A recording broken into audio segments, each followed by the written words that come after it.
నమస్తే SDV news కి స్వాగతం. ముందుగా బులెటిన్ లో హెడ్లైన్స్.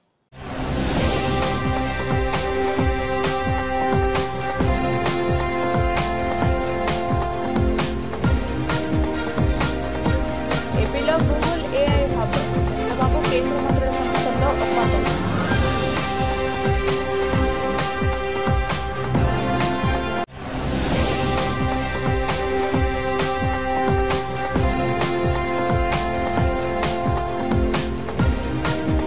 పల్లె పండుగ 2.0 కార్యక్రమంపై ఉప ముఖ్యమంత్రి పవన్ కళ్యాణ్ సమీక్ష.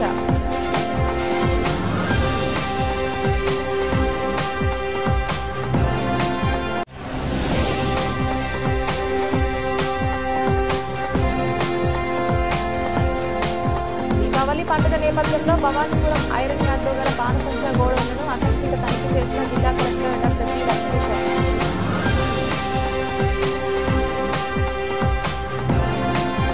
పల్లె పండుగ విజయం ఇచ్చిన స్ఫూర్తిని కొనసాగించేలా పల్లె పండుగ 2.0 ప్రణాళికలు ఉండాలని ఉప ముఖ్యమంత్రి పవన్ కళ్యాణ్ స్పష్టం చేశారు. ఆంధ్రప్రదేశ్ గ్రామీణ ముఖ చిత్రం సంపూర్ణంగా మారేలా ఈ ప్రణాళికలు ఉండాలని తెలిపారు. మంగళవారం క్యాంపు కార్యాలయంలో త్వరలో ప్రారంభం కానున్న పల్లె పండుగ 2.0పై పంచాయతీరాజ్ గ్రామీణాభివృద్ధి శాఖ ఉన్నతాధికారులతో ఉప ముఖ్యమంత్రి పవన్ కళ్యాణ్ సమీక్షా సమావేశం నిర్వహించారు. రహదారుల అభివృద్ధి, నూతన రహదారుల నిర్మాణం, మరమ్మతులు, గోశాలలు, మ్యాజిక్ డ్రైన్ల నిర్మాణం తదితర అంశాలపై అధికారులకు దిశానిర్దేశం చేశారు. ఈ సమీక్షలో రాష్ట్ర పంచాయతీరాజ్ గ్రామీణాభివృద్ధి శాఖ ప్రత్యేక ప్రధాన కార్యదర్శి Sasibhushan Kumar, commissioner Krishna Teja, OSD Venkatakrishna, engineering chief Panchayati Raj Balu Nayak, ఇతర ఉన్నతాధికారులు పాల్గొన్నారు.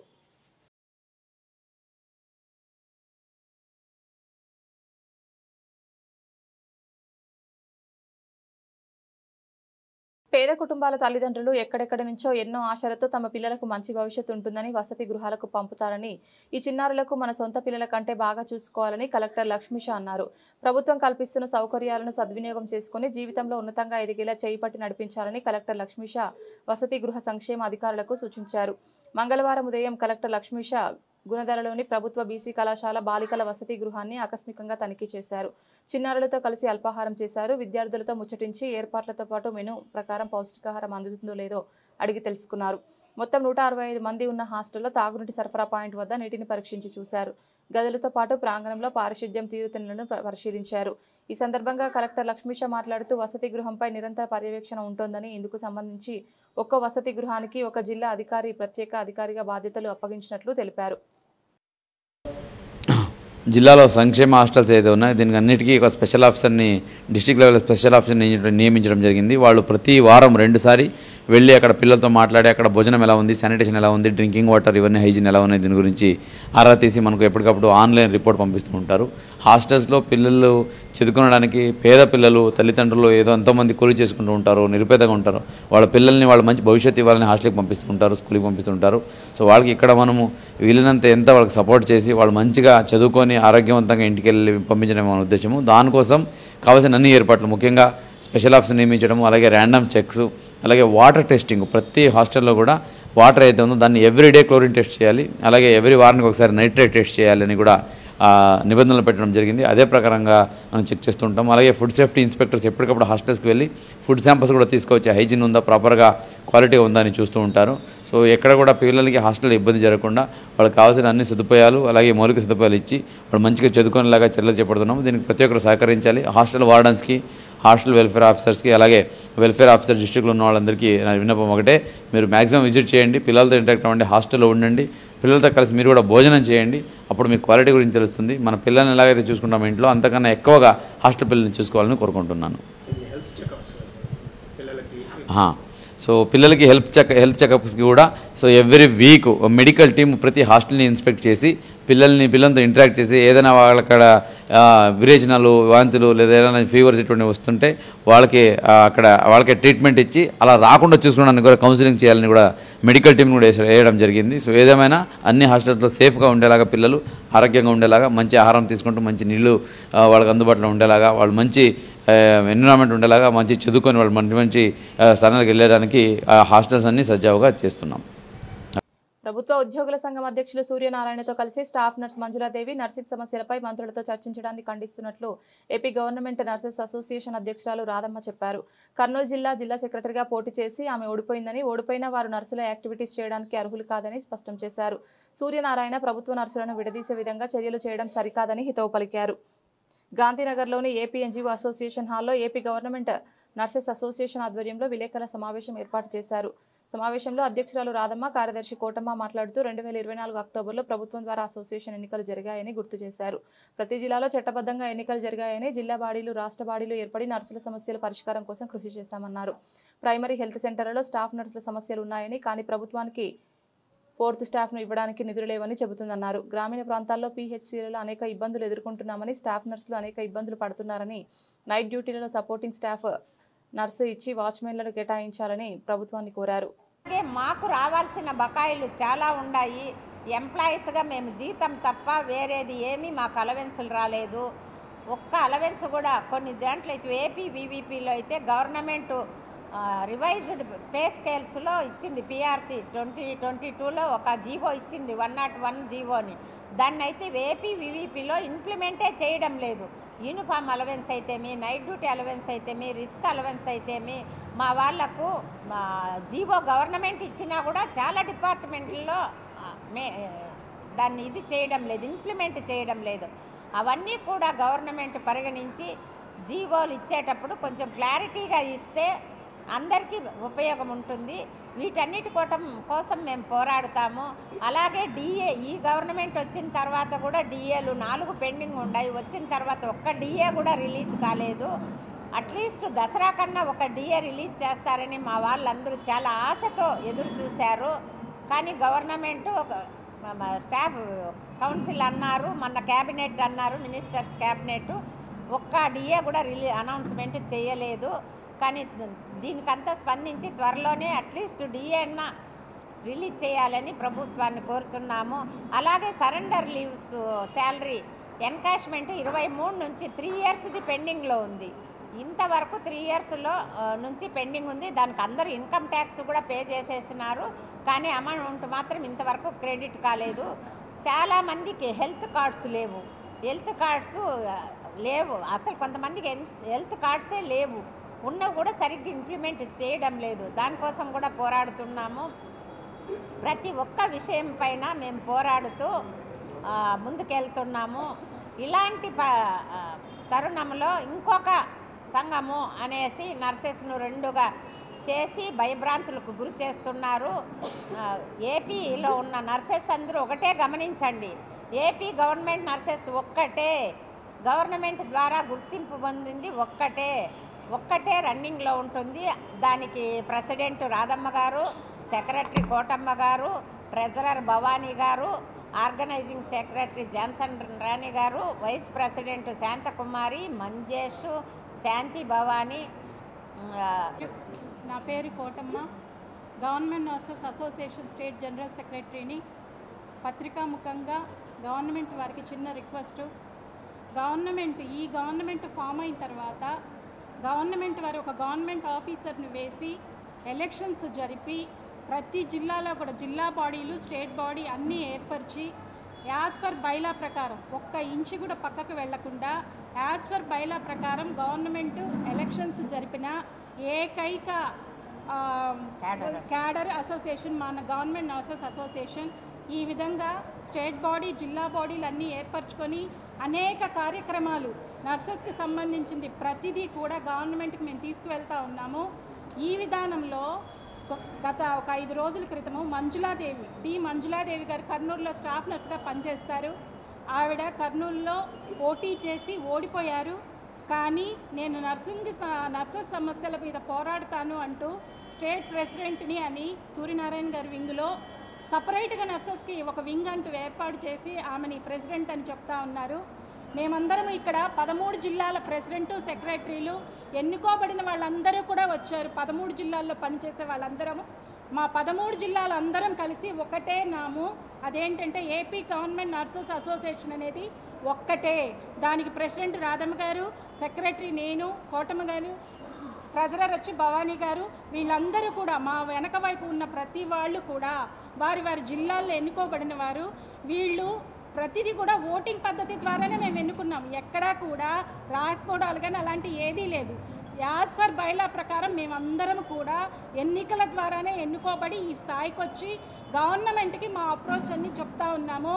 దయచేసి మీ పత్రికాముఖంగా 13 జిల్లాల్లో పనిచేసే సెక్రటరీ, ప్రెసిడెంట్, సెక్రటరీ, ట్రెజరర్లు అందరం కలిసి పత్రికాముఖంగా చెప్పేది ఏంటంటే గవర్నమెంట్ నర్సెస్ అసోసియేషన్కు మంజులాదేవికి ఎటువంటి సంబంధం లేదు. ఆమె చేసే కార్యకలాపాలు నర్సెస్కి సంబంధం లేదు. దయచేసి ఈ విషయాన్ని గవర్నమెంట్లోకి తీసుకువెళ్ళాలని పత్రికాముఖంగా మీ అందరినీ పిలిపించి మాట్లాడడం జరిగింది. మిగతా విషయాలన్నీ మా ప్రెసిడెంట్ మేడం గారు మీ అందరికీ చెప్పారు. Thank you very much. State ట్రెజరర్ని వేరే మంజులాదేవి గారికి సంబంధించి ప్రెసిడెంట్, సెక్రటరీలు ఇద్దరు చెప్పున్నారు. మా నర్సెస్కి సంబంధించి స్టేట్ మొత్తం ఉన్న ఒకే ఒక burning issue PHC staff nurses పడుతున్న స్ట్రగుల్స్. అంటే ప్రతి ఒక్కరూ ఈ దేశంలోనే అవ్వచ్చు, ఈ రాష్ట్రంలోనే అవ్వచ్చు, ఒక వారం రోజులు పనిచేస్తే వారం చివరిని ఒక సెలవు తీసుకుంటారు. కానీ పిహెచ్సిలకు వచ్చేటప్పటికి వాళ్ళకి వారం చివరినిచ్చే సెలవు కాదు కదా, గవర్నమెంట్ ఇచ్చే సెలవులు కానీ ఆఫ్లు కానీ తీసుకునే పరిస్థితి లేదు. అంటే ఒక స్టాఫ్ ఆఫ్ తీసుకుంటే ఇంకో స్టాఫ్ ఆమె డ్యూటీని కవర్ చేయాల్సిన పరిస్థితి. సో వాళ్ళు తీసుకున్న ఆఫ్ని, సెలవుని వాళ్ళు కాంపన్సేట్ చేస్తున్నారు. వాళ్ళు ఏ విధమైన గవర్నమెంట్ ఇచ్చిన సెలవులు కానీ ఆఫ్లు కానీ బెనిఫిట్ పొందట్లేదు.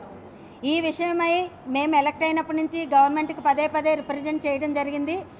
గత ప్రిన్సిపల్ సెక్రటరీ కృష్ణబాబు సార్ అమ్మ ఆ విషయం మీద ఫైల్ ఫాలోఅప్లో ఉంది, మేము ఫైల్ని ప్రాసెస్లో పెట్టాము, దీని మీద మీకు త్వరలో 4th స్టాఫ్ని వేయడానికి ఆలోచిస్తున్నామని చెప్పారు. కానీ ఇలా సంవత్సర కాలం గడిచింది, ఇప్పటి వరకు దానికి సంబంధించి ఎలాంటి ఇది లేదు. మా వాళ్ళు చాలా అంటే ఒంట్లో బాగోపోయినా, పిల్లల మంచం మీద ఉన్న, హస్బెండ్ సిక్ అయి ఉన్నా సెలవు పెట్టుకోలేని పరిస్థితిలో ఉన్నారు. మాతో ఎంత పనైనా చేయించుకోండి, కానీ మా పరిస్థితి, మా ఆరోగ్య పరిస్థితి కూడా చూడాల్సిన అవసరం ప్రభుత్వానికి ఉంది. ఈ విషయంలో మాత్రం ప్రభుత్వం మాకు ఏదో ఒక న్యాయం చేయకపోతే త్వరలోనే నిరసనలకు దిగడానికి ఏపీ గవర్నమెంట్ నర్సెస్ అసోసియేషన్ సిద్ధపడింది.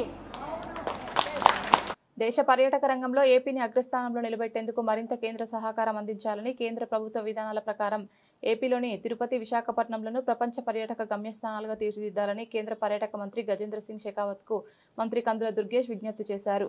ఏపీలో ఎన్డీఏ ప్రభుత్వం అధికారంలోకి వచ్చిన అనంతరం 2024-29 నూతన పర్యాటక విధానం ప్రకటించిందని, తద్వారా సమగ్ర పెట్టుబడి ఆధారిత విధానాన్ని అవలంబిస్తున్నామని మంత్రి కందుల దుర్గేష్ వివరించారు.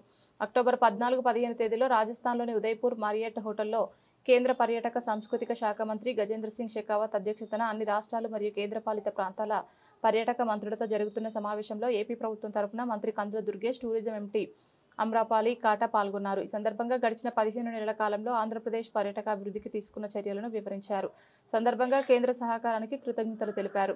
జాతీయ మిషన్లో భాగంగా ఆంధ్రప్రదేశ్ తరపున విశాఖపట్నం, తిరుపతిలను ప్రధాన గమ్యస్థానాలుగా ప్రతిపాదిస్తున్నామని, ఈ ప్రాంతాలు తమ రాష్ట్ర వైవిధ్యాన్ని, సంసిద్ధతను, అంతర్జాతీయ ప్రమాణాలను ప్రతిబింబజేస్తాయని వెల్లడించారు.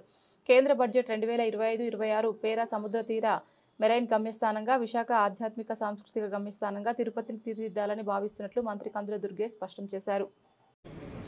Increase that amount to double, triple and 4 times. So with this we could able to give 18,000 jobs within these 15 months and 10,000 homestays are being grounded across our state. So what I feel is that please provide us some support as you for the ministry's vision.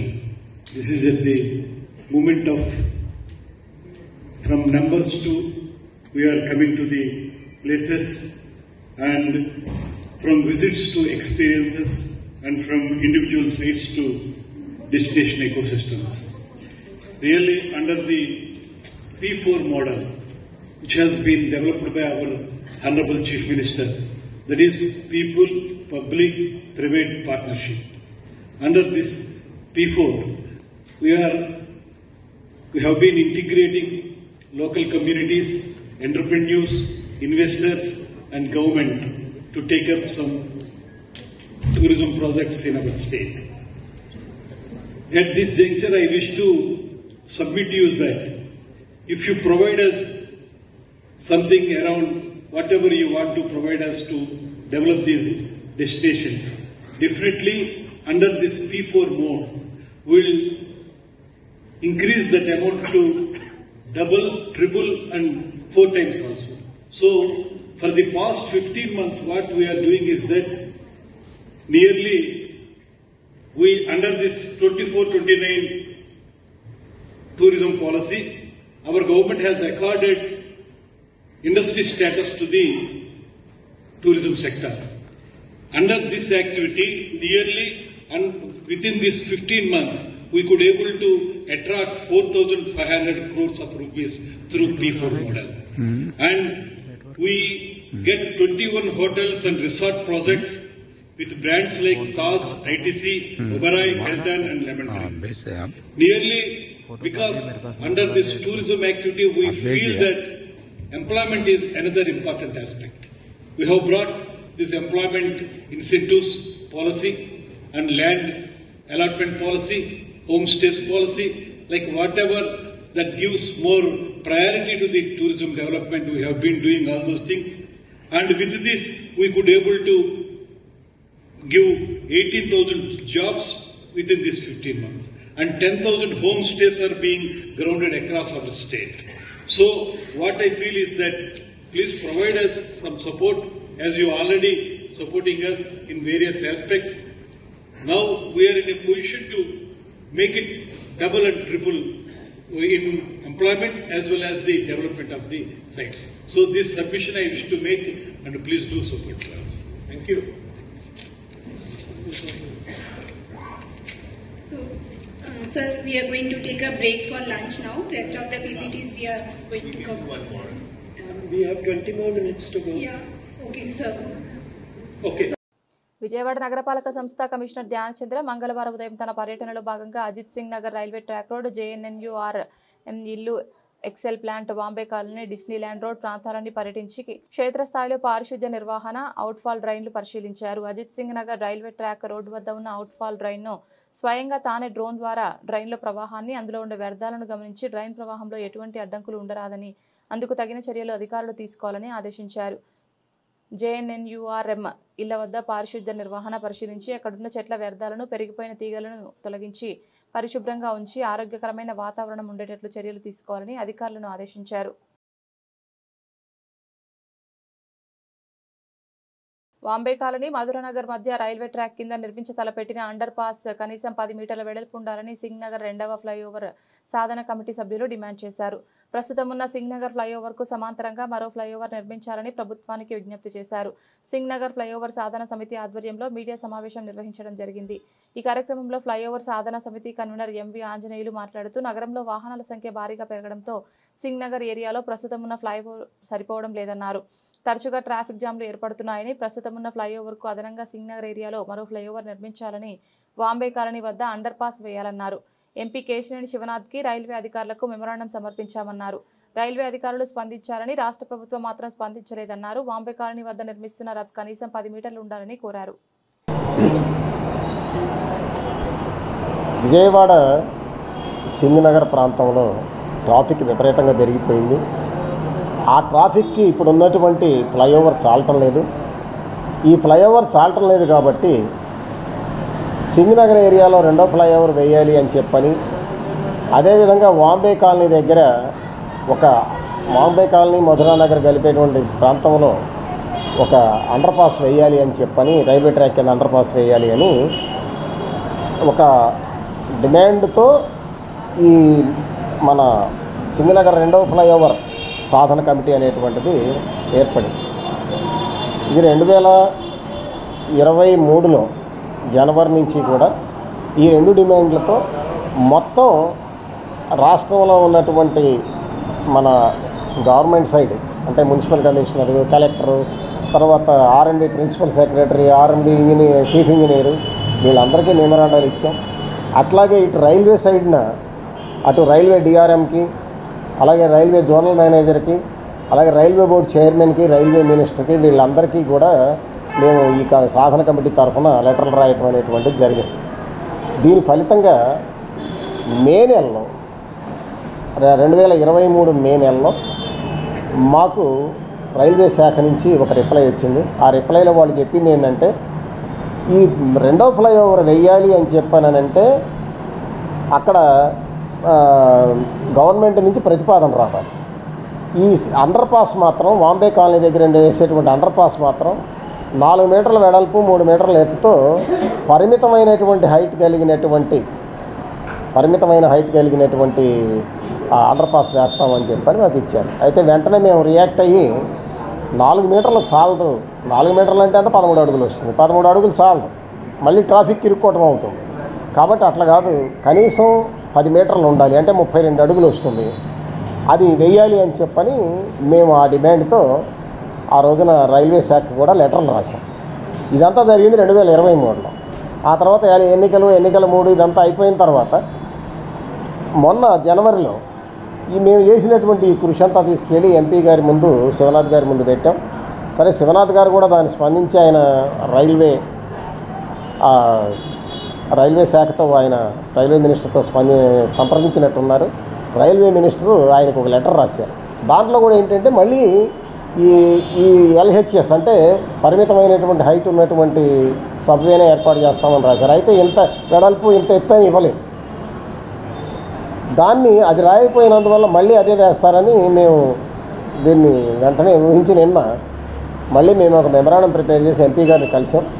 MP గారు కూడా ఆయన చూశారు. మేము చెప్పాం, కాదు 4 మీటర్లు అనేది చాలదు, 10 మీటర్లనే ఉండాలి అని చెప్పానంటే ఆయన అన్నది ఏంటంటే 10 మీటర్లే కాదు, హైట్ కూడా పెరగాలి అని చెప్పానంటే కనీసం స్కూల్ బస్సు అయినా వెళ్ళాలి కదా, స్కూల్ బస్సు కూడా వెళ్ళకుండా ఎట్లా అది, కాబట్టి నేను ఈ విషయాన్ని తప్పనిసరిగా తీసుకెళ్తాను అని చెప్పాను అన్నారు. కాబట్టి ఆయనకి మేము ధన్యవాదాలు తెలియజేస్తున్నాం. ఇది వేయాల్సినటువంటి అవసరం ఉంది. అక్కడ ఖచ్చితంగా స్కూల్ బస్సులు వెళ్ళేటువంటి రీతిలో కనీసం 10 మీటర్లు ఉండేటువంటి వెడల్పుతో వేస్తే ఖచ్చితంగా సరిపోద్ది. అయితే అదే సందర్భంలో మేము ఇంకోటి కూడా కోరేది ఏంటంటే, ఈ సింగనగర్ సెకండ్ ఫ్లైఓవర్ కూడా గవర్నమెంట్ నుంచి ప్రతిపాదన వెళ్ళేటువంటి రీతిలో చేయాలి అని చెప్పని కోరాం. సరే, బోండా ఉమామహేశ్వరరావు గారు దాని మీద లాస్ట్ టైము ఆయన అసెంబ్లీలో మాట్లాడారు. అయితే మాట్లాడుతుందో అసెంబ్లీలో ప్రస్తావించినంత మాత్రాన పని అవ్వదు. అది పని అవ్వాలి అని చెప్పానంటే ఖచ్చితంగా ఆ గవర్నమెంట్ నుంచి ప్రతిపాదన వెళ్ళేటి కృషి చేయాలి. అలా కృషి చేస్తే అది ఉపయోగపడుతుంది. కాబట్టి ఆ రకంగా ప్రజాప్రతినిధులు కృషి చేస్తారని చెప్పని మేము ఆశిస్తున్నాం. ఇప్పుడు సింగనగర్ ఫ్లైఓవర్ అప్పుడు కట్టినప్పుడు 1,00,000 జనాభా ఉన్న సింగనగర్ ఇప్పుడు 3 లక్షల జనాభా వస్తే పాలకవర్గానికి ఏం పట్టట్లేదు. ఆ ట్రాఫిక్ ఎట్టవుతుంది, రోజు యాక్సిడెంట్లే ఫ్లైఓవర్ మీద. చెన్నై చితకి కొన్ని నమోదవుతాయి, కొన్ని నమోదవకుండా ఉండే చెన్నై రోజు మేము ఎదుర్కొంటూ ఉన్నాం. ఇదేం పట్టట్లేదు. మేము రిప్రజెంటేషన్ ఇచ్చాం, 2023 నుంచి మేము రిప్రజెంటేషన్ ఇస్తున్నాం. స్టేట్ కమిటీ నుంచి వెళ్ళాలి, స్టేట్ పార్టీ నుంచి వెళ్ళాలి, స్టేట్ గవర్నమెంట్ నుంచి వెళ్ళాలి కదా. ఆ ప్రతిపాదనలో అట్టించి కదలలేదు. కమిషనర్ గారికి ఇచ్చాం, కలెక్టర్ గారికి ఇచ్చాం, వాళ్ళు కదలాలి కదా, కదలటం లేదు. సరే, రెండో పక్క బాంబే కాలనీ నుంచో ఒక 100 టన్నులు నిర్మించమంటే దానికి 4/3 కొలతతో ఇచ్చాడు. అది మేము అభ్యంతరం చెప్పాం. చాలదండి, పెరుగుతున్న జనాభాకి కనీసం 10 మీటర్లు వెడల్పు ఉండాలని చెప్పి అన్నాం. అది ఇంకా అంగీకరించాలి. ఈలోపు మేము ఎంపీ గారికి కూడా కలిసి ఈ జరిగిందంతా చెప్తే వారు స్పందించి రైల్వే వారితో మాట్లాడితే మళ్ళీ వారికి కూడా లెటర్ ఇచ్చారు. అది కూడా LHS అన్నాడు, వాళ్ళ కొలతలు ఇవ్వాలి. అప్పుడు మాకు అనుమానం వచ్చింది. మాకు చెప్పిందే మన ఎంపీ గారికి కూడా చెప్పి అది కొలతతో చేస్తారేమో అని మళ్ళీ వెంటనే మేము నేను వెళ్ళి ఎంపీ గారిని కలిసి ఎవరి మీకు లెటర్ వచ్చింది, ఇది మాకు కూడా లెటర్ వస్తే మీకు చెప్పాము, మేము 10 మీటర్లు అడుగుతున్నామండి అంటే వారు ఇంకా స్పందించి ఆ 10 మీటర్లు ఏంటి, హైట్ 3 ఏంటి, అసలు సిటీ బస్సులు, కాలేజీ బస్సులు, స్కూల్ బస్సులు వెళ్ళాలి కదా, అది వెళ్ళాలంటే కనీసం 6 ఉండాలి. కనుక దానికోసం నేను ట్రై చేస్తున్నాను, మీరు చేసింది కరెక్ట్ అని చెప్పి వారు చాలా స్పందించారు. వారికి మా అభినందనలు. అందుకని స్టేట్ గవర్నమెంట్ నుంచి కూడా మీ సెకండ్ ఫ్లైఓవర్కి ఒక ప్రతిపాదన వెళ్ళాలని మేము డిమాండ్ చేస్తున్నాం. బాణసంచ అమ్మకదారుడు ప్రభుత్వ నిబంధనలను తప్పకుండా పాటించాలని, నిబంధనలకు విరుద్ధంగా అక్రమ నిల్వలు అమ్మకాలు నిర్వహిస్తే వారిపై కఠిన కేసులు నమోదు చేయడంతో పాటు షాప్ సీజ్ చేసి లైసెన్స్ రద్దుకు వెనకాడబోమని జిల్లా కలెక్టర్ డాక్టర్ జి లక్ష్మీష హెచ్చరించారు. జనసంచారం లేని సమయంలో మాత్రమే బాణసంచ ఎగుమతులు దిగుమతులు జరపాలని, అదే సమయంలో ముందస్తు చర్యలు తీసుకోవాలని జిల్లా కలెక్టర్ లక్ష్మీష విక్రయదారులకు సూచించారు. దీపావళి పండుగ నేపథ్యంలో జిల్లా కలెక్టర్ డాక్టర్ జి లక్ష్మీష మంగళవారం నగరంలోని భవానీపురం ఐరన్ యార్డ్లో గల బాణసంచా గోడౌన్లను ఆకస్మిక తనిఖీ చేశారు. ఈ సందర్భంగా జిల్లా కలెక్టర్ మాట్లాడుతూ ఈ నెల 20వ తేదీన దీపావళి పండుగ సందర్భంగా ప్రజలు పెద్ద ఎత్తున కొనుగోలు చేస్తారన్నారు. దీనిని దృష్టిలో పెట్టుకుని బాణసంచా విక్రయదారులు అక్రమ నిల్వలు చేయడంతో పాటు అనుమతులు లేకుండా విక్రయించే అవకాశం ఉంటుందన్నారు. అటువంటి వారిని గుర్తించేందుకు ప్రత్యేక నిఘా బృందాన్ని ఏర్పాటు చేశామన్నారు. రెవెన్యూ, పోలీసు, మున్సిపల్, అగ్నిమాపక, పౌర సరఫరాలు, విద్యుత్ తదితర శాఖల అధికారులు సంయుక్తంగా తనిఖీలు నిర్వహించి అక్రమ నిల్వలు, అమ్మకాలు చేసిన వారిపై కఠిన చర్యలు తీసుకోవాలని ఆదేశించామన్నారు. అమ్మకందారులు ప్రభుత్వం నుండి తప్పనిసరిగా లైసెన్స్ పొందాల్సి ఉంటుందని, అధికారులు గుర్తించిన మైదానాలలో మాత్రమే బాణసంచా దుకాణాల ఏర్పాటుకు చేసుకోవాలని కలెక్టర్ సూచించారు. జిల్లాలో దీపావళి కోసం ఫైర్ క్రాకర్స్ పర్మిషన్స్ అలాగే గోడౌన్స్ పర్మిషన్స్ అన్ని అడుగుతున్నారు. సో దీంట్లో భాగంగా ఈరోజు ఇన్స్పెక్షన్ కూడా చేయడం జరిగింది ఇక్కడ మన విజయవాడలో. జిల్లా వ్యాప్తంగా ఏదైతే ఫైర్ క్రాకర్ టెంపరీ పర్మిషన్స్ ఏమైనా ఇవ్వడం జరుగుతుందో సో ఇవన్నీ చాలా పకడ్బందీగా మానిటర్ కూడా చేయడం జరుగుతుంది. ఒకటి, ఫైర్ క్రాకర్స్ వీలైనంత వరకు మనం తగ్గించాలి పర్యావరణ దృష్టిలో పెట్టుకొని. లేదు కాల్చాల్సిందే అంటే దయచేసి రూల్స్ అండ్ రెగ్యులేషన్ పాటించాలి. అలాగే ఎవరైతే దీని అమ్మకాలు విక్రయదారులు ఉన్నారో మీరైతే కంపల్సరీగా ఎన్ఓసీలు ఏదైతే మీకు టర్మ్స్ అండ్ కండిషన్ ఇస్తూ ఉన్నామో అది పాటించకపోతే మాత్రం క్యాన్సిల్ చేసేస్తాము. బికాజ్ పర్యావరణ అలాగే పబ్లిక్ సేఫ్టీని కాంప్రమైజ్ చేస్తూ ఫైర్ క్రాకర్ అమ్ముతామంటే మాత్రం కుదరదు. దయచేసి జాగ్రత్తగా ఉండండి. ప్రతి ఒక్క లైసెన్స్ ప్రెమిసెస్ని 24/7 ఎప్పుడైనా ఇన్స్పెక్షన్ చేస్తాము. మీకు ఇచ్చిన క్వాంటిటీ అలాగే మీకు ఇచ్చిన రకాలు అయితే ఉన్నాయో అవన్నీ మాత్రమే ఉండాలి. అది కాకుండా మరి ఏమున్నా కూడా లైసెన్స్ క్యాన్సిల్ చేసి సీజ్ చేయడం జరుగుతుంది. Public safety is the prime concern. పబ్లిక్కి సేఫ్టీ లేకున్నది ఏ మాత్రం అక్కడ కనిపించినా ఏ మాత్రం ఆ రూల్స్ డీవియేషన్ కనిపించినా కూడా చాలా కఠినంగా చర్యలు తీసుకోవడం జరుగుతుంది. సో నెక్స్ట్ వాళ్ళకి ఇంకా ఈసారినే కాదు ఇంకెప్పుడూ కూడా లైసెన్స్ రాకుండా చూసుకుంటాం. కాబట్టి మీరు బిజినెస్ చేసుకుంటున్నప్పుడు చాలా జాగ్రత్తగా చేసుకోండి. పబ్లిక్ సేఫ్టీని దృష్టిలో పెట్టుకొని చేయండి. అలాగే మీరు ఎక్కడైతే విక్రయిస్తున్నప్పుడు డూస్ అండ్ డోంట్స్ ఏం చేయాలి ఏం చేయకూడదు ఒక ప్యాంప్లెట్ని కూడా ప్రతి ఒక్కరూ ప్రింట్ చేసి మీ దగ్గర తీసుకెళ్తున్న కస్టమర్స్కి అందచేయాలి. వాళ్ళకి ఎక్స్ప్లెయిన్ కూడా చేసి పంపించాలి. చేతిలో పట్టుకొని కాల్చి పడేయడము, పిల్లల చేతికి ఇవ్వడము, తీసుకెళ్ళి కిచెన్ దగ్గర దేవుడి గదిలో కూడా అక్కడ అగరబత్తి ఉంటుంది, అక్కడ మ్యాస్టిక్ ఉంటుంది, దీపం అక్కడ టపాసులు పెట్టడము, ఇటువంటివన్నీ జాగ్రత్తలు తీసుకోవాలి. ఇటువంటి ప్రమాదకరంగా అవి హ్యాండిల్ చేయకూడదనే జాగ్రత్తలు మీరు చెప్పి పంపించాలి. అలాగే విక్రయదారులు అలాగే మీ షాప్ ముందు పెట్టాల్సిన జాగ్రత్తలు శాండ్ అలాగే వాటరు ప్రికాషన్స్, మినిమం డిస్టెన్సు, అలాగే క్వాంటిటీ స్టోరింగు, ప్రాపర్ స్పేసింగు, అలాగే హ్యాండిల్ చేసే స్టాఫ్కి ప్రాపర్గా ట్రైనింగ్ ఇవన్నీ ఉండేలాగా చూసుకోండి. ఏమాత్రం డీవియేషన్ ఉన్నా కూడా క్యాన్సల్ మీ ఎన్ఓసి క్యాన్సిల్ అయ్యే అవకాశం ఉంటుంది. జాగ్రత్తగా ఉండండి. అందరూ సేఫ్గా సెలబ్రేట్ చేయండి. దీపావళిని సేఫ్గా సెలబ్రేట్ చేద్దాము, ఎన్విరాన్మెంటల్ ఫ్రెండ్లీగా సెలబ్రేట్ చేద్దాము, అలాగే పబ్లిక్ సేఫ్టీని దృష్టిలో పెట్టుకొని చేద్దామని కోరుకుంటాం. ఈసారి మనము ఏదైతే ఈ విక్రయదారులకి టపాసులు అమ్మడానికి పర్మిషన్ ఇస్తున్నామో ఆ ఏరియా కూడా మనమే డెసిగ్నేట్ చేసి ఇస్తాము. అది ఏరియా ఇస్తున్నప్పుడు అక్కడ ఎన్ని షాప్స్ రావాలి, ఈచ్ షాప్కి మధ్యలో ఎంత దూరం ఉండాలి, అలాగే ఈ షాప్ ముందు ఏమేమి జాగ్రత్తలు తీసుకోవాలి, ఇవన్నీ గురించి లోకల్ మ్యాజిస్ట్రేట్స్కి ఆల్రెడీ చెప్పి ఉన్నాము. అదే ప్రకారంగా పాటిస్తాము. ఏమాత్రం డివిజన్ కూడా అక్కడ అలో చేయము. లాస్ట్ టైం 6 ప్లేసెస్లో పర్మిషన్ ఇవ్వడం జరిగింది.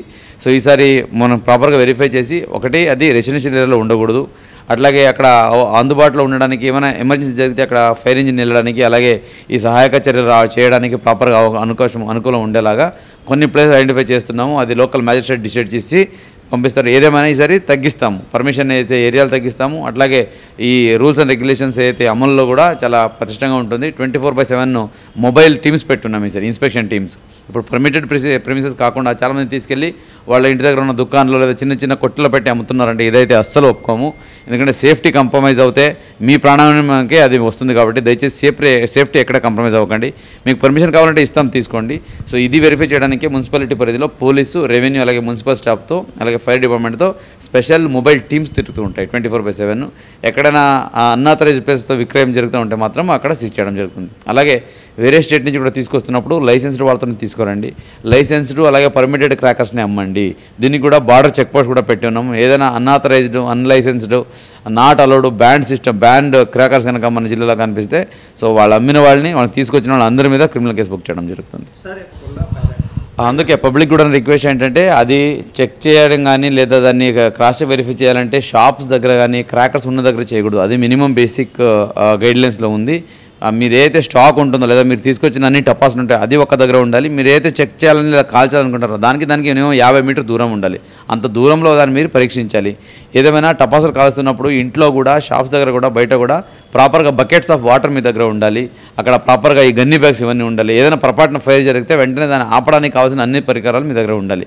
అలాగే ఫైర్ ఎక్స్టింగ్విషర్స్ అన్ని క్రాకర్స్ ఫైర్ క్రాకర్స్ దుకాణంలో అలాగే డీలర్స్ దగ్గర అన్ని ఫైర్ ఎక్స్టింగ్విషర్ సిలిండర్స్ అయితే ఇవన్నీ రిన్యూవల్ అయి ఉండాలి, అన్నీ కొత్తగా రీఫిల్ చేసి ఉండాలి. ఎక్స్పైర్ అయింది కనిపిస్తే ఒక్కరోజైనా కూడా సీజ్ చేయడం జరుగుతుంది. జాగ్రత్త. నాన్ లోకల్ కింద నష్టపోయిన నీట్ విద్యార్థులకు న్యాయం చేయాలని నీట్ విద్యార్థుల తల్లిదండ్రులు నరేష్, జావేద్, విజయేంద్ర ప్రభుత్వాన్ని డిమాండ్ చేశారు. జీవో నెంబర్ 80/82లను రద్దు చేసి విద్యార్థులకు న్యాయం చేయాలని విజ్ఞప్తి చేశారు. 7 సార్లు విద్యాశాఖ మంత్రిని కలిసి వినతి పత్రాలను అందించినా న్యాయం జరగడం లేదని వెల్లడించారు. సోమవారం గాంధీనగర్ ప్రెస్ క్లబ్లో నాన్ లోకల్ పేరుతో నష్టపోయిన విద్యార్థుల తల్లిదండ్రులు మీడియా సమావేశం నిర్వహించారు.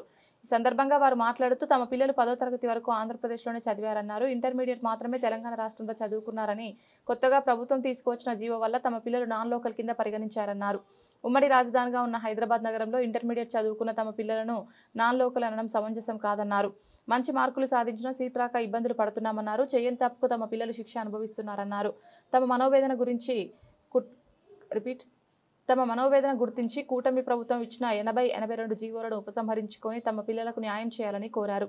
ఈ కార్యక్రమంలో ఆంధ్రప్రదేశ్ నాన్ లోకల్ విద్యార్థులు తల్లిదండ్రులు నరేష్, జావేద్, విజయేంద్ర తదితరులు పాల్గొన్నారు. నమస్కారం అండి, నా పేరు విజయేంద్ర.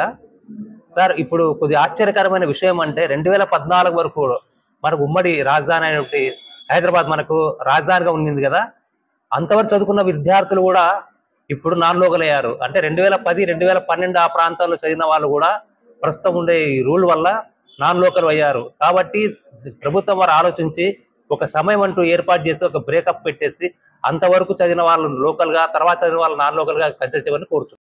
నా పేరు నరేష్ సార్. నేను కడప జిల్లా జమ్మలమడుగు నుంచి ఇక్కడ రావడం జరిగింది. ఇది మొదటిసారి కాదు సార్, నేను దగ్గర ఒక 6-7 సార్లు విజయవాడకు విజిట్ చేయడం జరిగింది. ఎందువల్లంటే మా పిల్లలంతా నీట్లో 2025 సార్ ఎగ్జామ్ రాశారు. మంచి మార్కులు వచ్చినాయి సార్ అందరికీ. కానీ అన్ఎక్స్పెక్టెడ్గా 2025లో ఒక జీవో అనేది కొత్తగా ఇచ్చినారు సార్ గవర్నమెంట్ వాళ్ళు. ఆ జీవోలో మా వాళ్ళందరి నాన్ లోకల్ ఉన్నారు సార్.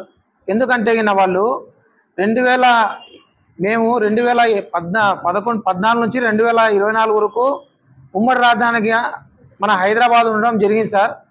అప్పుడు మా అందరికీ నాన్ లోకల్గా ఇచ్చినారు సార్ అందరికీ. కానీ 2025లో సడన్గా ఒక జీవో వచ్చింది సార్. ఆఫ్టర్ ఎగ్జామ్స్ అయిపోయినాయి, రిజల్ట్స్ వచ్చినాయి, అన్నీ జరిగినాయి సార్. జరిగిన తర్వాత ఒక జీవో వచ్చింది. ఆ జీవోలో మా అందరికీ నాన్ లోకల్ అన్నారు. హైదరాబాద్లో ఎవరెవరైతే చదివినారో వాళ్ళందరూ నాన్ లోకల్ అన్నారు. మాకు అప్పుడు సడన్గా అర్థం కాలేదు సార్ ఎందుకు ఈ విధంగా చెప్పినారని. కానీ వాళ్ళు ఏమన్నా అంటే 10 years గడువు అయిపోయింది, మీరందరూ నాన్ లోకల్ అని అంటున్నారు. మా రిక్వెస్ట్ గవర్నమెంట్కి ఏమంటే, మేము జీవోకి కానీ గవర్నమెంట్ కానీ ఆపోజిట్ కాదు సార్. 2025లో జీవో ఇచ్చినారు, దయచేసి మీరు ఇక్కడ నుంచి కన్సిడర్ చేయండి అని అంటే గవర్నమెంట్ వాళ్ళు వినిపించుకోకుంటున్నారు సార్. మన గవాయ్ గారు కూడా, జడ్జి గారు కూడా, సుప్రీంకోర్టు జడ్జి గారు కూడా ఈ ఇష్యూ గురించి అంటే తెలంగాణ ఇష్యూ జీవో 33 కింద మాట్లాడినారు సార్. అప్పుడు ఆ జడ్జి గారు ఏమన్నారంటే కొత్తగా ఇంప్లిమెంట్ చేసిన జీవో అనేది ఇచ్చినారు, దీనివల్ల విద్యార్థులు నష్టపోతారు, 2028 నుంచి జీవోను అమలు చేయండి అని చాలా స్పష్టంగా చెప్పడం జరిగింది సార్. ఇప్పుడు అమలు చేస్తే విద్యార్థులు నష్టపోతారు, ఎందుకంటే ఈ జీవో గురించి ఎవరికి తెలియదు, దానివల్ల మీరు ఇది 2020 నుంచి ఇవ్వండి అన్నారు సార్. 2 సంవత్సరాలు విద్యార్థులు అంటే 1 నుంచి 10వ తరగతి వరకు మన ఆంధ్రప్రదేశ్లోనే చదువుతా 2 సంవత్సరాలు విద్యాభ్యాసం బాగుందని లేదా ఎంబీబీఎస్ సీటు సంపాదించాలని మంచి ఇన్స్టిట్యూట్లో చేరాలని పక్క రాష్ట్రంలో చదివితే వాళ్ళు నాన్ లోకల్ అవుతారా అని ఇలాంటి మంచి ఉద్దేశాలతో మన గవాయ్ సార్ మాట్లాడినారు సార్.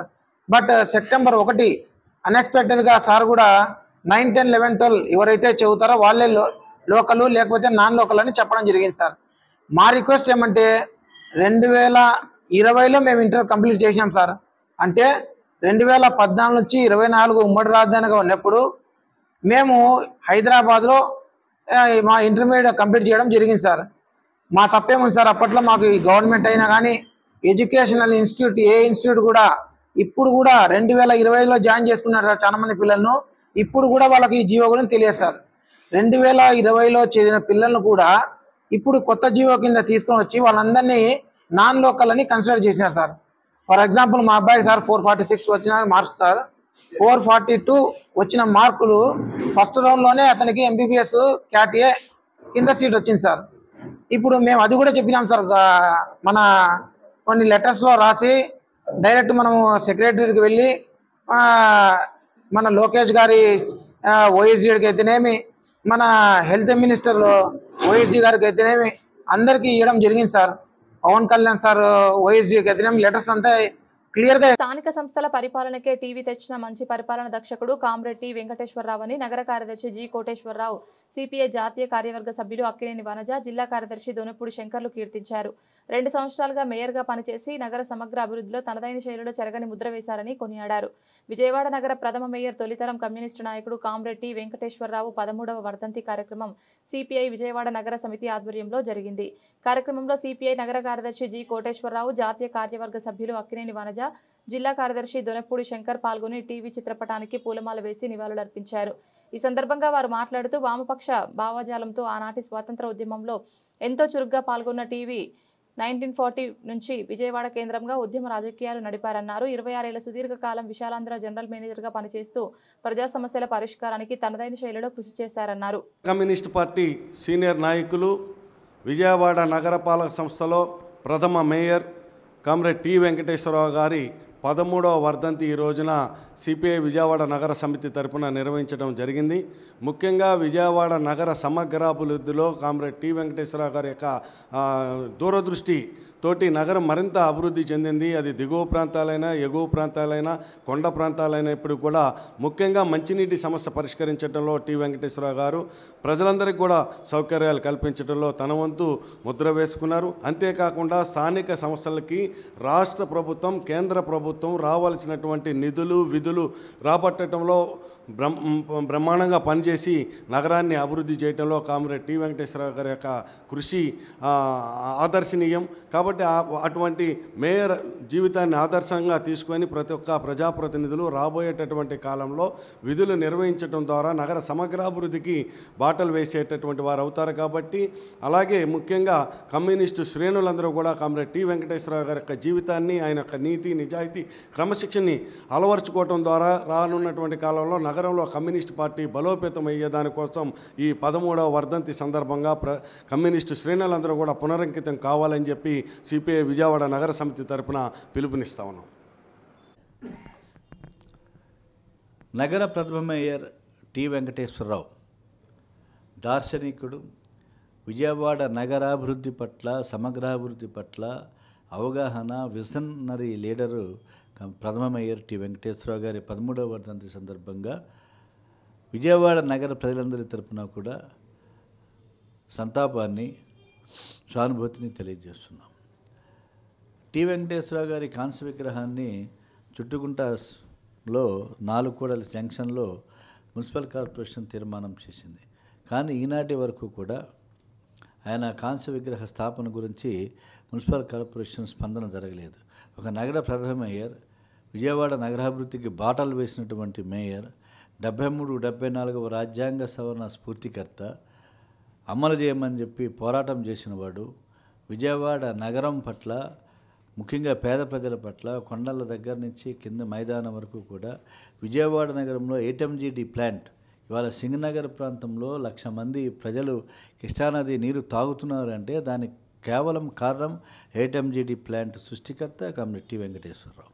కాబట్టి నగరంలో ఆటో నగర అభివృద్ధి ఆనాడు ఈనాటి వరకు కూడా టి వెంకటేశ్వరరావు గారు వేసినటువంటి రోడ్లే ఇవాళ ఆటో నగర్లో ఇంకా కొనసాగుతూ ఉన్నాయి.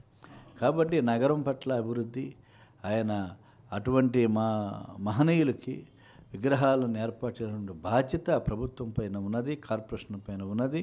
మహాత్మా గాంధీ విగ్రహాలనే కాపాడుకోలేనటువంటి దౌర్భాగ్య పరిస్థితుల్లో విజయవాడ నగరపాలక సంస్థ ఉన్నది. కాబట్టి ఈ నేపథ్యంలో నగర ప్రథమ మేయర్ యొక్క విగ్రహాన్ని ఏర్పరచుకోవటం, మనల్ని విజయవాడ నగర ప్రజల్ని గౌరవించుకోవటమే విజయవాడ నగరపాలక సంస్థ యొక్క ఖ్యాతి ఇనుమడిస్తుందని చెప్పేసి తెలియజేస్తూ టి వెంకటేశ్వరరావు ఆశయ సాధన కోసం ఆయన ఏ అభివృద్ధిని అయితే కాంక్షించారో ఆ అభివృద్ధి పదంలో విజయవాడ నగరం గ్రేటర్ విజయవాడ వైపు దిశగా ప్రయాణం చేయాలని చెప్పేసి సిపిఐగా కోరుతున్నాం. గూగుల్తో ఏపీ ప్రభుత్వం ఒప్పందం చేసుకోవడం చాలా సంతోషంగా ఉందని ముఖ్యమంత్రి చంద్రబాబు నాయుడు అన్నారు. మంగళవారం నాడు విశాఖ గూగుల్ డేటా సెంటర్ ఏర్పాటుకు సంబంధించిన ఢిల్లీలో జరిగిన సమావేశంలో సీఎం మాట్లాడుతూ ప్రధాని మోదీ మద్దతుతో ఇది సాధ్యమైందన్నారు. తాను చూసిన ప్రధానమంత్రులలో మోడీ ప్రత్యేకమన్నారు. విజనరీ ఆలోచన తీరు, నిర్ణయాలు తీసుకోవడంలో ఆయనను ఎవరూ అందుకోలేరని కొనియాడారు. ప్రధాని సారథ్యంలో 2047 కంటే ముందుగానే భారతదేశం అభివృద్ధి చెందిన దేశంగా అవతరిస్తుందని స్పష్టం చేశారు.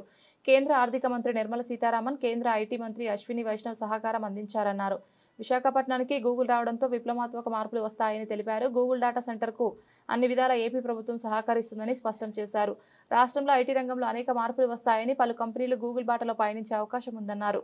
Don't work hard, work smart అని అన్నారు. సీఎం నైతిక విలువలతో కూడిన ఏఐ టెక్నాలజీ అవసరమని ముఖ్యమంత్రి చంద్రబాబు నాయుడు పేర్కొన్నారు. The new technologies that are coming in, it's going to be instrumental to building India, the center of AI revolution that's happening. Chief Minister Naidu, you have been instrumental in shaping Hyderabad as the global tech capital with the high-tech city. Now, with Vizag being the first AI hub at this scale in India, how do you envision Andhra Pradesh becoming the center of high-tech as well as AI in India? Very nice of you for your positive comments on me.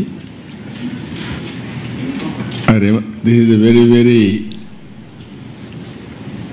auspicious day and also very, very happy day for me, not only for me, for all of us. First of all, I have to thank Honorable Prime Minister. He has made it possible. After that, our Finance Minister, Her Excellency, she has done very well. Anyway, our IT Minister, he has done, when I mooted the idea, he was very positive. Google has to come to India, that is the attitude. And also our IT Minister, he also worked with you all the way he came to your office. He spent so much of time.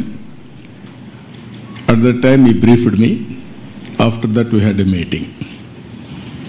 We thought we had to complete. Honorable Ministers, it's a real privilege for all of us to host you at Bharat AI Shakti, along with the CEO of Google Cloud, Thomas Kurian.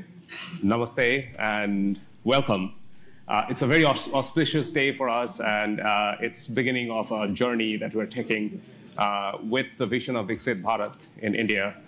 In that context, Minister Sitaraman, as initiatives like this AI hub that we are doing in India, that underscores India's growing digital leadership, how do you think policy and institutional framework they would continue to create an environment that would nurture innovations, first of all, but then position India as the absolute leading country in both global technology and the AI revolution that we're seeing around the world?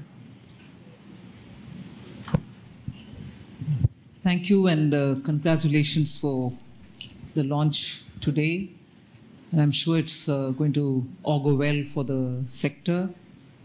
And also, I think, if I'm not too much in a haste to add a dimension which I would have loved to bring in a bit later, launching it and also landing the cables in Andhra Pradesh, I think, speaks so much about the synergy between progressive policy making and also dynamism in decision making in governance.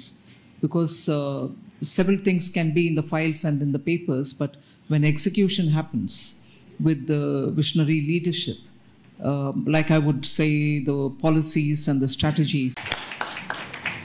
Minister Lokesh, you have been leading this from the front. In fact, just to share with the audience, I think it all started when little more than a year back, you visited Google's headquarters in California, and then that was followed by, we had a meeting in Visakhapatnam probably a month after that. What's your vision now that we have announced the AI hub? How do we take this and translate that into real impact for the people? No, I think it's deja vu. We are 1 month late, as the Honorable Chief Minister said. We agreed on completing this in 12 months. That's right. So it's going to go in my record that I'm a month late in completing this project. But, because I think it all started over a lunch. Yes. And, I think it's been an exciting journey. A lot of unsung heroes. Vikas is here, Yolan is here, Alex is here, Ashish are here.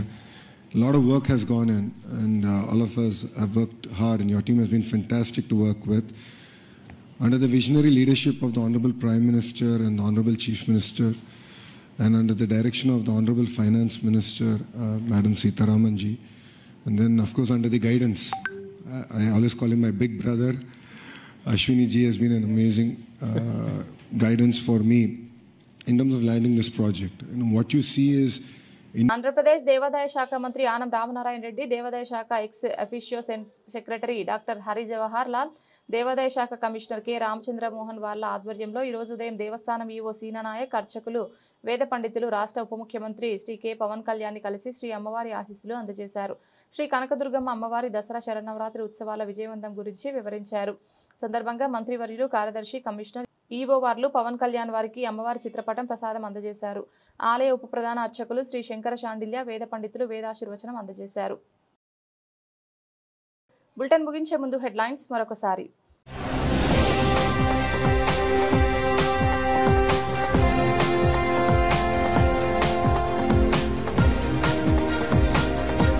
ఏపీలో Google AI hub, Chandrababu కేంద్ర మంత్రుల సమక్షంలో ఒప్పందం.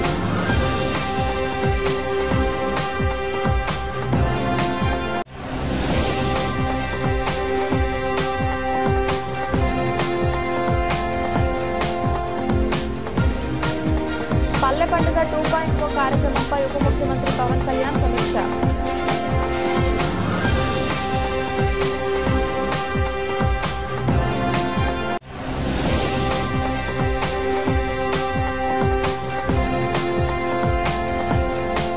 దీపావళి పండుగ నేపథ్యంలో Bhavanipuram iron యార్డ్లో గల బాణసంచా గోడౌన్లను ఆకస్మిక తనిఖీ చేసిన జిల్లా కలెక్టర్ డాక్టర్ టి లక్ష్మీశర్మ.